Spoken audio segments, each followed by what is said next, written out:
বিজয় দিবসে আমি গ্রামে গিয়েছি, আমার সেনবাগে 776 জন আমরা যোদ্ধা ছিলাম। আমি ঢাকায়, ওরা দেশে।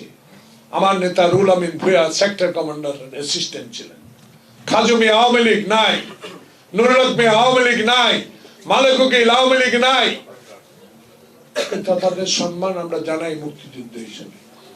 300 জন বেঁচে আছে, সব। আজকে তাদের উদ্দেশ্যে তারা আমাকে জিজ্ঞাসা করে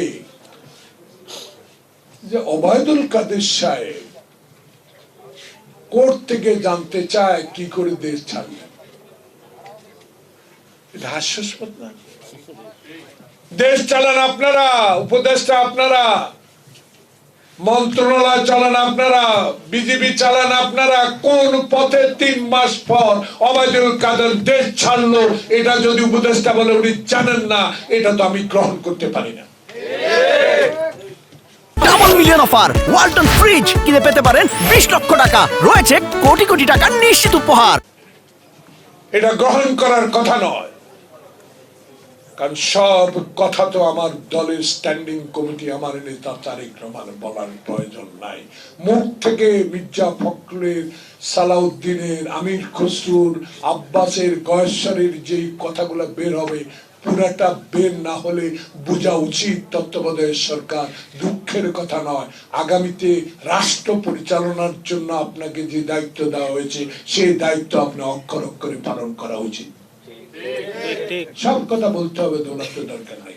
কি বলতে চাই এইটুকু যদি না বুঝেন, তাহলে আপনার আশেপাশে যারা আজকে শপথ নিয়ে আমাদেরকে উপদেশ দেয় 1500 বছর, 500 বছর, 100 বছর, 50 বছর কেন সংস্কার করতে পারেন নাই, এটা লজ্জাজনক। আমরা কি করব? যারা 69 গণ আন্দোলনের মধ্যে দিয়ে বাংলাদেশের মানুষের প্রতি সম্মান প্রদর্শন করেছে, 70 নির্বাচনের মধ্যে দিয়ে বাংলাদেশের স্বাধীনতা অর্জনের জন্য যে রূপরেখা তৈরি করেছে, আমরা অস্বীকার করি নাই। কিন্তু আজকে সংস্কারের নামে বিলম্বিত হবে, সংস্কারের নামে নির্বাচিত প্রতিনিধির হাতে ক্ষমতা হস্তান্তরে দেরি হবে, এটা মানুষ আপনাদের কাছে চায় না। তাই স্পষ্ট প্রেস সচিব কি বললেন, মাননীয় প্রধান উপদেষ্টা কি বললেন, আমরা উপদেষ্টার কথাই শুনবো।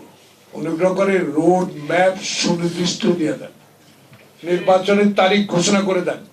কে কি বললো এটাতে কিছু আসে যায় না, জনপ্রতিনিধিরাই ঠিক করবে কোনটা পুরোপুরি সংস্কার হবে, কোনটা হবে না। তাই আপনাদের দায়িত্ব অপরিসীম।